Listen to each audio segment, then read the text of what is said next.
Il n'a pas besoin de forcer son talent pour convaincre les clients. Sur ce marché d'Antananarive, Dziri, ce vendeur de masques, se frotte les mains. L'apparition du coronavirus à Madagascar effraie tout le monde. La population se rue sur ses protections. Avant, avec le dentifrice, je gagnais 2 € par jour. Aujourd'hui, avec les masques, je rentre chez moi avec plus de 7 € tous les soirs. Avec le confinement de la capitale, les vendeurs à la sauvette profitent de la situation et de la peur des gens. Ici, ils font miroiter les bienfaits des plantes et des remèdes ancestraux, censés protéger du Covid-19. Les étals des vendeuses débordent de feuilles, mais aussi de citron et de gingembre. Nos ancêtres utilisaient le gingembre pour guérir de la grippe et de la fièvre. Par exemple, lorsqu'on tousse, on utilise le miel et le gingembre pour chauffer le ventre. Le citron est utilisé pour apporter de la vitamine C. Si les esprits crédules espèrent ainsi échapper au coronavirus, les médecins de l'Organisation mondiale de la santé appellent à la raison. Nous sommes en face d'une nouvelle forme qui n'est pas la grippe. Alors toutes les idées reçues, qui sont des idées souvent des bonnes idées de grand-mère dans le passé, doivent être mises en question. La médecine traditionnelle malgache est utilisée depuis la nuit des temps. Mais cette fois, l'OMS est formelle, aucune étude scientifique ne prouve l'efficacité de ces plantes contre le Covid-19.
चला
Buenos días.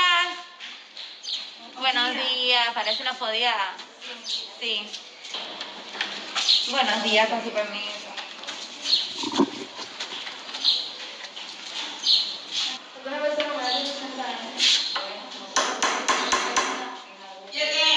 Es la doctora.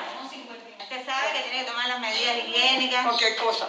Cualquier síntoma, avisar al consultorio para que vengan a verla. Sí, mi amor. Como eso me lo enseñaron a mí de niña. Desde niña. ¿Me entiendes? Ustedes, muchas gracias, mi cielo, por todo.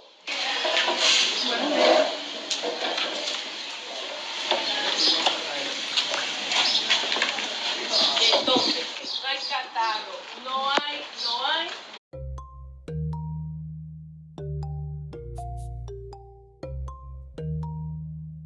La tendance à consommer du gingembre, de l'ail et des oignons a récemment augmenté. En effet, des vidéos sur les réseaux sociaux ont circulé affirmant que l'ail, les oignons, le gingembre et même la noix de cola peuvent prévenir et guérir l'infection au nouveau coronavirus. C'est faux. L'Organisation mondiale de la santé affirme que l'ail ne peut ni prévenir ni guérir l'infection au nouveau coronavirus. Selon l'OMS, l'ail est un aliment sain qui contient certaines propriétés antimicrobiennes. Cependant, rien ne prouve que dans la pandémie actuelle, l'ail a protégé les populations contre le nouveau coronavirus. Avant de partir, voici votre conseil du jour. Vous pouvez rester en sécurité en retirant de l'argent à un guichet automatique en utilisant un objet au lieu de vos doigts pour appuyer sur les boutons de la machine. Restez toujours aseptisé et évitez de toucher les surfaces dans la salle du distributeur. Évitez d'utiliser les guichets automatiques si vous souffrez de la grippe. Lavez-vous les mains, soyez prudents et à bientôt pour la prochaine vidéo.